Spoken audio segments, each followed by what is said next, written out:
to the 5th Cookwell video. This is session 3, video 1. We're going to make some great stuff today. Yellow curried shallots with salmon, or yellow curried salmon with shallots, however you want to do it, with dill and lemon at the end. Very good. And then we're going to do some cilantro slaw, and I like to use goat yogurt for it. We have regular yogurt today, but basically instead of mayonnaise, we're having a slaw with both grated cabbage and grated carrots and cilantro and dill and a little cayenne. Very good.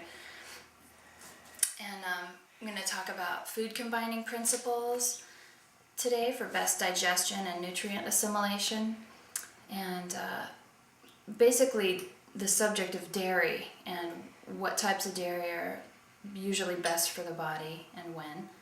And I'm going to give you some suggestions on the enjoyment of cooking.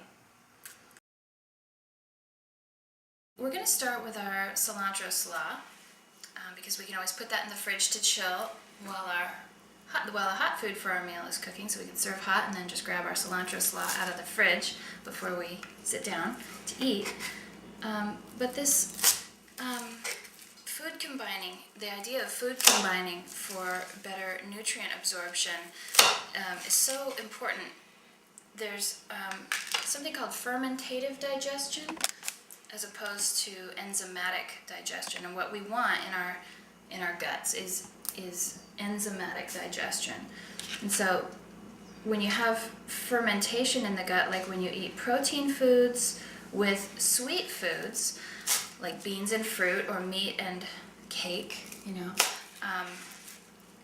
the sweet foods digest a lot faster and also inhibit the digestion of the protein. So they basically ferment in the intestinal tract and feed candida.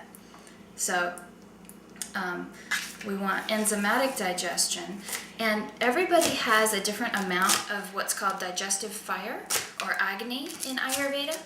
So if you have a lot of digestive fire, you can skimp on some of these principles of food combining, and if you have weak digestion, you'll need to adhere to a lot of the principles of proper food combining.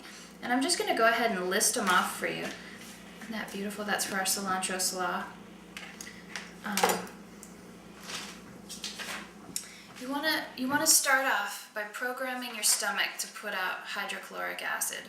That's the most potent acid your stomach can put out. It puts out different acids for different foods. So if you put a bite of peach or fruit in your mouth first, your body's gonna think you're digesting peach instead of chicken. So it puts out a less potent acid. So basically the rule of thumb I say is eat a couple of bites of the saltiest, highest in protein food on your plate first, because salt helps prime the pump for better digestion as well. Food's on the salty side. So if you can eat a couple bites of your beans or nuts or chicken or cheese first, then your stomach's gonna program it to put out that nice hydrochloric acid to fully, efficiently digest everything, and it helps nutrient assimilation. So you want to program your stomach first, and the ratio of concentrated proteins such as like nuts, seeds, meat, and even eggs, they digest much more easily if consumed in a smaller ratio to the complex carbohydrates on your plate. So it'd be like 1 to 4, like 1 parts meat to 4 parts grain or sweet potato or something. But if you have very weak digestion and you have issues with digestion, you want to keep your proteins separate from your grains. Keep your, like have a protein and vegetable meal or a carbohydrate and vegetable meal. And keep proteins and grains, or proteins and carbs separate. And it's just about experimenting to see what works best for you. And also you don't want to combine or eat too many different types of protein or 2 different types of carbohydrates in the same meal. That's confusing to the digestion. So the green non-starchy veggies such as kale, broccoli, radish, peas, corn, asparagus, sea vegetables, celery, cauliflower, mushroom, green beans, zucchini, and cabbage all help in the digestion of proteins, or they all help in the digestion of carbohydrates. So those are what we mean by green, non-starchy veggies. And of course the dark leafy greens, the bitters, the dandelion greens and kale and collards are all wonderful for helping digestion of, especially of proteins. The bitters help prime the bile. They help the gallbladder put bile into the stomach to aid in digestion. So again, you want to eat sweet foods alone or in very small amounts at the end of the meal. Along with salad. Salad should be eaten toward the end because you don't want your stomach to think you're digesting salad. But it's good to add those living enzymes through live food at the end of your meal. And more so, way more so in the summer than in the winter. We talked about this in a previous video, that different times a year are more conducive to eating more raw foods or more cooked foods. And everyone is different in their own particular constitution, but basically raw foods are particularly cooling and contractive and difficult to digest. So they have those beneficial enzymes which enable efficient nutrient assimilation and uptake and aid in digestion, but they are particularly difficult to digest. And the whole grains that have been soaked or fermented, so they're enabled to sprout or ferment first and then cooked, comprise the basis of the diet in the macrobiotic theory around which other more extreme parts of the diet revolve. But those whole grains and vegetables should be the basis of the diet. So there's two foods that you want to eat alone, and that means eating them alone 2 hours before you eat other foods, and waiting after you eat a certain food, waiting 2 hours before you would eat them. And you don't want to eat them with each other, and they're melons and citrus, because eating the pulp of an orange or a melon, it does a different acid dance in the stomach. And I don't know chemistry-wise what that is, but you'll notice if you eat melon with other foods, you'll get a gurgly stomach, and it just seems like things are turning around in there and nothing's happening. So I've noticed that feeling in myself, and I get real belchy. So eat citrus and melons alone. And then, oh yes, high-fat proteins like cheese, kefir, milk, nuts, and seeds combine pretty well with acid fruits, such as tomatoes, sour apples, kiwi, strawberries, and pineapple. So a little bit of yogurt with kiwi or yogurt with strawberry has been a favorite of mine, and fresh pineapple when it's in season. Pineapple has an enzyme called bromelain, which is a wonderful aid to digestion. It's like a papaya enzyme. I think it's called papain. It's different, but they both aid in digestion. And then they say lettuce and celery are two vegetables that if you're having like a fruit plate and you want to have some foods that are more on the alkalizing end of the spectrum, because fruits cause an acid condition in the body, you want to balance that out. Lettuce and celery are two foods that are okay to combine with fruit. And then for people with poor digestion, again, eat proteins and starches in separate meals. Okay, so that's food combining principles, and if you were to adhere to all of them, it would limit your diet quite a bit. So adhering to all of them is really, again, only for people who have very difficult digestion and have digestive problems. Most of us will want to adhere to a few of these, and you want to see how you feel after you eat a certain way and know what works for you. I also want to talk about suggestions for the enjoyment of cooking, because the energy you put into the food while you're making it and preparing it for either yourself or people you love is very important. And all the thoughts, the positive thoughts and love that goes into the food, it definitely ripples out into your community or whoever you're feeding, and imparts a healing quality or not. So they say to respect what you're doing and be pleased with your cooking, no matter how simple. And these are all ideas from Paul Pitchford's Healing with Whole Foods.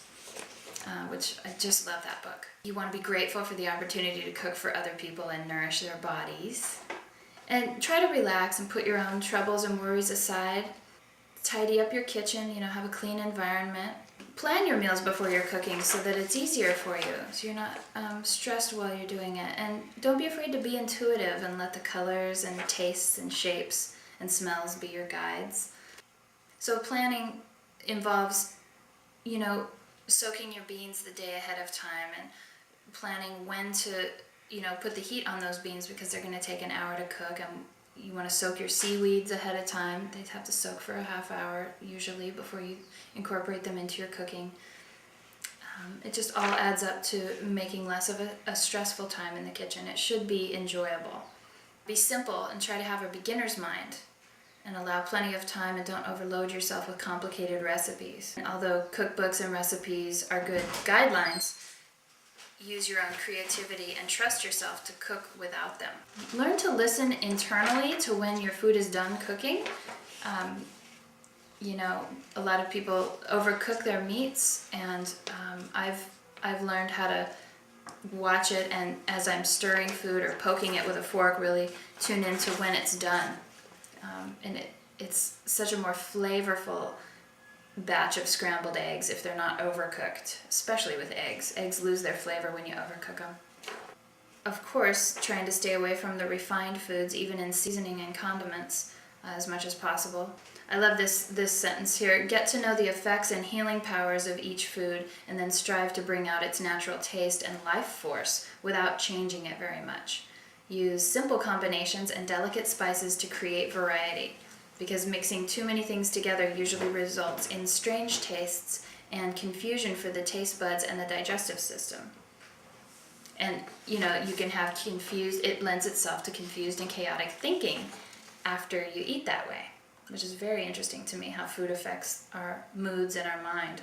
Learn to cook well for someone who inspires you, someone you care for, because that makes it all the more worthwhile when their eyes roll back in their head. It's so good. Oh, this is so good. That's what I get out of it.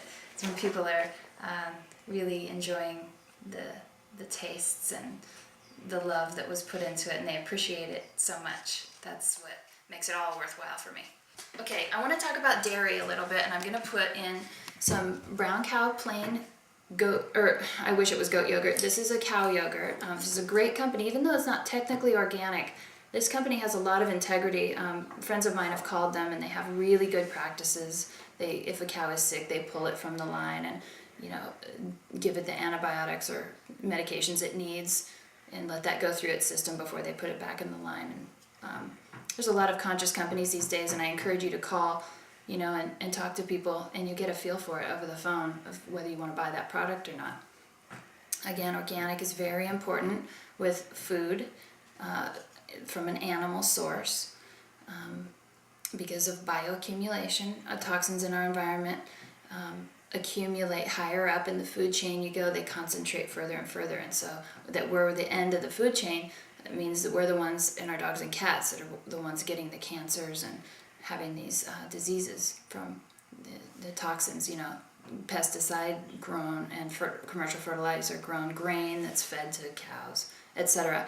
So the reason I wish this was goat yogurt is because goat and sheep's milk are much more easy to digest for people. The body recognizes it as a milk that's closer to its own, so it's easier to digest. A lot of people who have lactose intolerance will not have those symptoms at all when they switch to goat or sheep's milk yogurt. Also, pasteurization, and this is pasteurized, it's really hard to find unless you have a local farm or company in your area that does raw milk.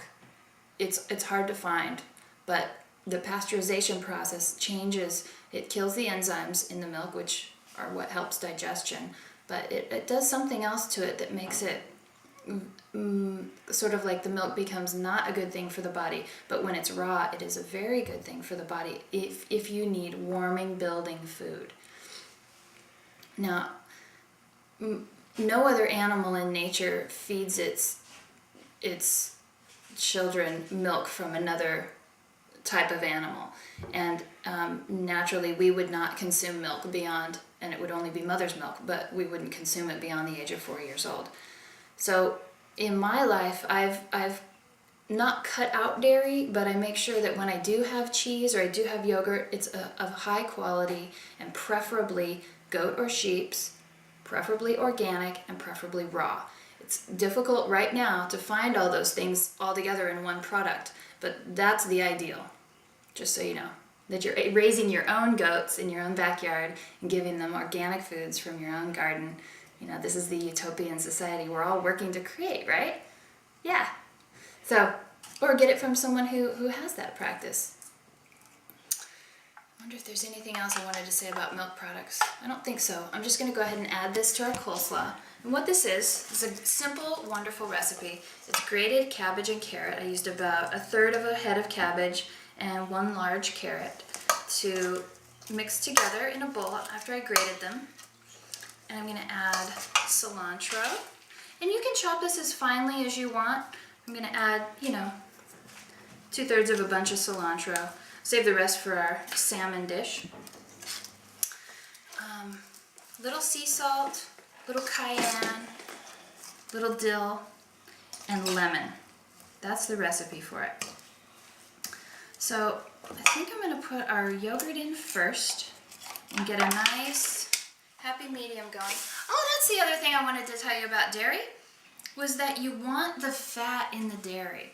The thing about milk is, or calcium through milk, your body needs the fat so that the calcium goes into the bones. I just read this in Healing with Whole Foods by Paul Pitchford, another great book. I mean, the same book. I always reference it though because it's so great.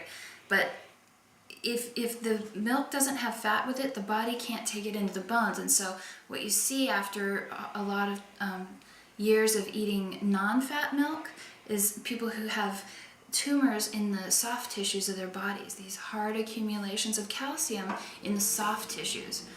So you want to eat full-fat yogurt. I mean, you just think about it. Our ancestors did not separate the fat out of their animal products. They didn't separate it out of the milk. So that we're doing that and thinking a low-fat or no-fat diet is best for us is not good thinking. What we're finding now is we need good fats in our system, and saturated fats through a natural source are very essential for brain and nerve system function and health and integrity, and then hormone balance and healthy skin. It relates to a lot of functions in the body. You need fat. Don't be afraid of the fat, especially in your milk products. So see how this is a cream top yogurt and the cream is just sitting on the top there? Isn't that nice? See, do you see all that cream in there? It's great.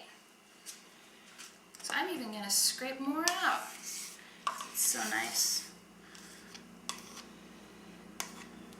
So in eating all these different kinds of fat, you want to, I'm going to reiterate this again, and I've probably said this in a previous video, that you want to stay away from the cookies and crackers and chips, the processed oils, the refined oils like soybean oil,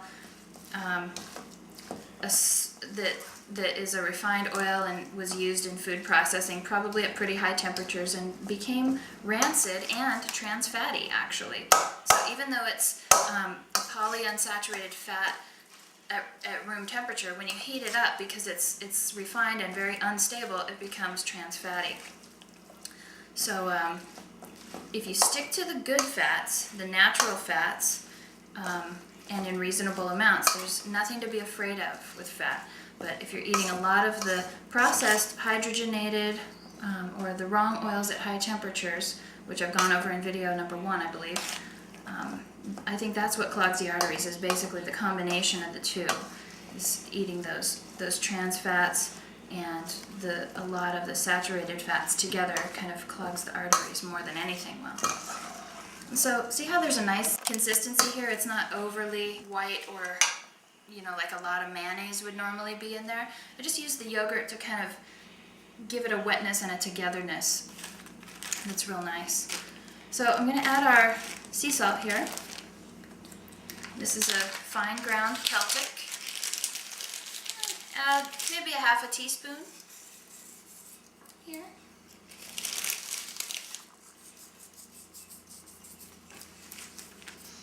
And then some nice dill,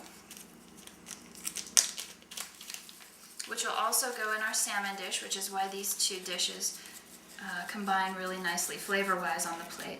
And the sweet of the carrot is so nice with the dill. And then a little cayenne, just to give it a little kick. And you know, this part's optional. If you don't like the spiciness, you don't have to add cayenne, but I always like a little bit, especially with the dill and the cilantro. Dill and cilantro are cooling, cayenne is warming. The two complement each other real nicely. This is fun.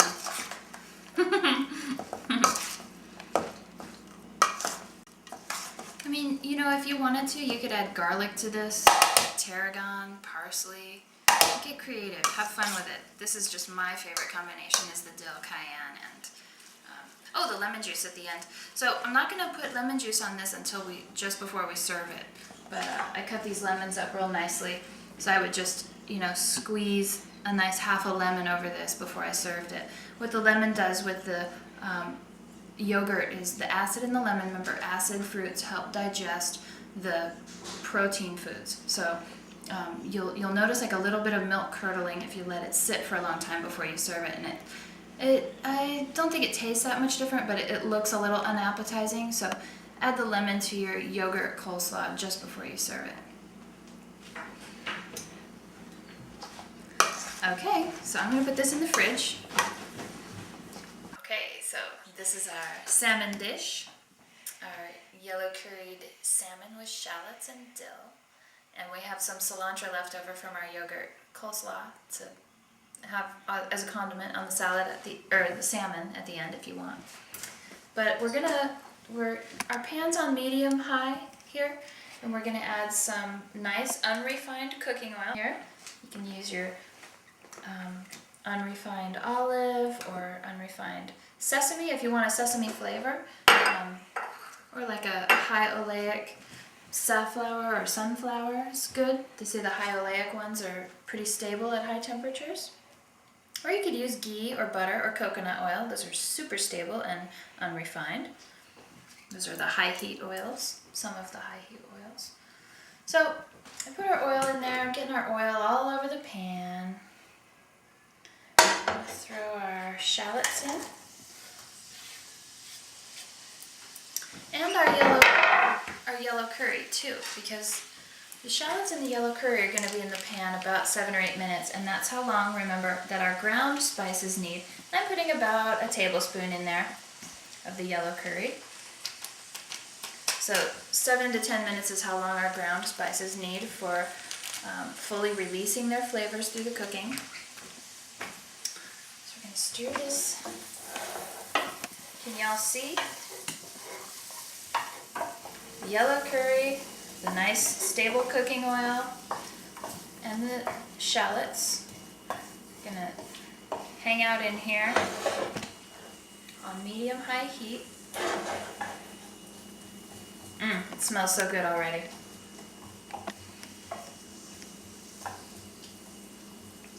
Just for a little bit. Maybe for a minute to kind of get the spices and the oil all over all the shallots. And I'll stir it up again, and I'll lay our salmon in there with a little bit of water, and that'll sort of poach it in there in the frying pan. And the water will also help keep, if you use a medium temperature oil, the water will help keep that oil at a lower temperature.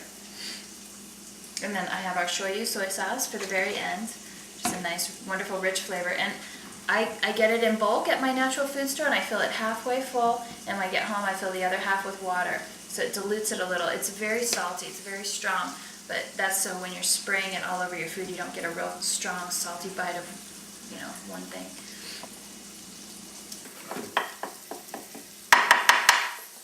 So I'm pushing our shallots over to the side here.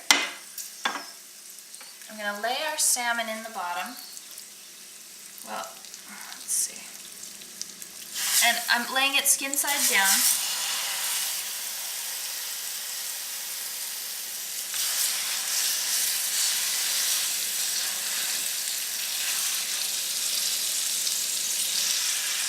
This one has no skin, but it'll cook in there just fine.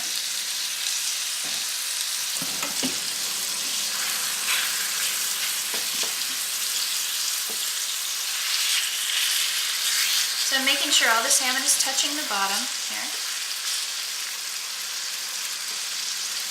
Add a little bit of water.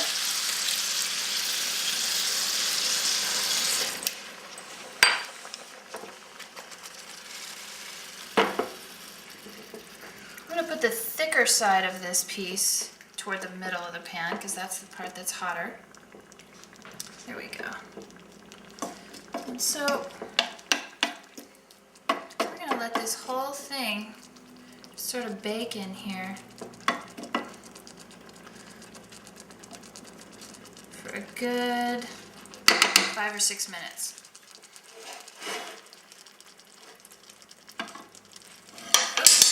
And you can leave the lid off or put it on. If you layered some kale on the top of this, you could steam some greens on the top if you want. It's a really good thing to do. And then you'd want to use your lid to help steam those greens in there.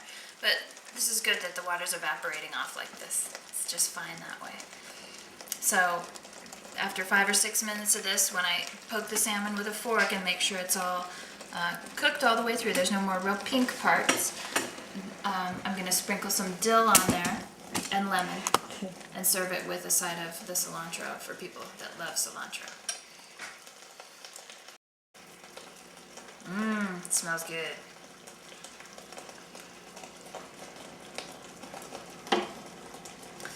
It's kind of interesting that one of the pieces of salmon is a lot thicker than the others. It's about twice as thick.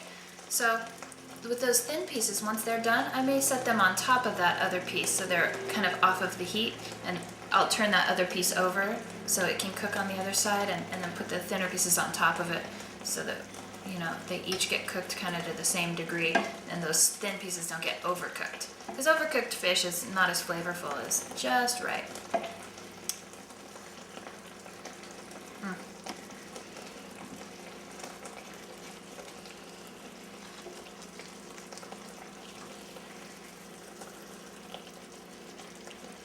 So the edges are getting done first, and I'm like lifting them up onto the other pieces to kind of get them up off the heat. I'm using my fingers, my hands are clean. Oh, this smells so good. Yeah, you want to stay with your salmon. See how this piece is getting almost done?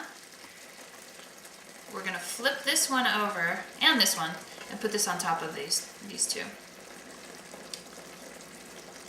So the skin, these two have skin, this one doesn't. So it'll look a lot different when I flip it over. The skin is a wonderful part to eat. If it's not too tough, the skin is those good fats that your body needs.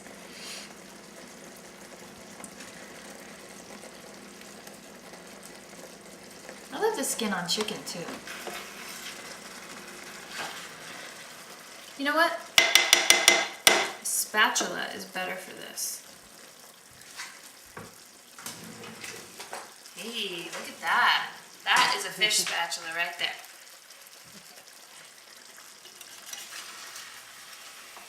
Pick that whole baby up and flip her on over. Oh, that looks so good. And then I'll pick this one up. And put it face down on that one. And this one up. And put it face down there. And we'll let this whole thing sit there for maybe another 2-3 minutes. Okay, so everything is cooked thoroughly. I turn the heat off. I'm flipping this back over just so it's a little bit more presentable, because people don't like to see the skin on salmon. Okay, will it stay together? Yes! So this is the point in which I will sprinkle my dill. This is the joy of being in a kitchen. Okay.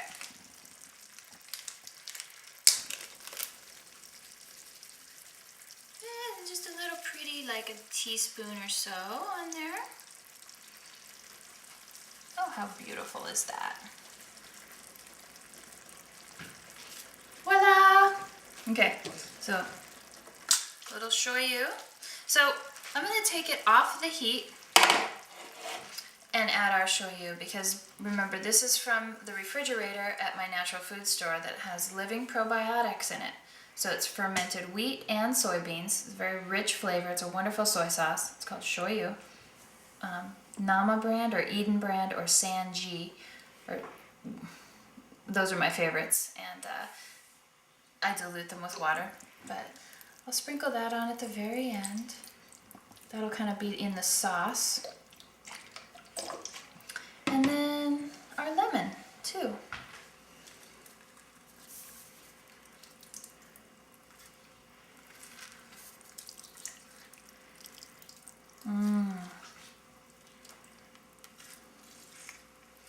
And then we'll have, lemon on the table for people who want more lemon as well.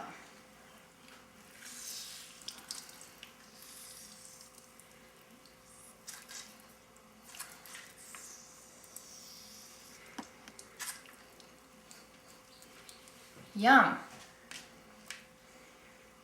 That's it. Thank you.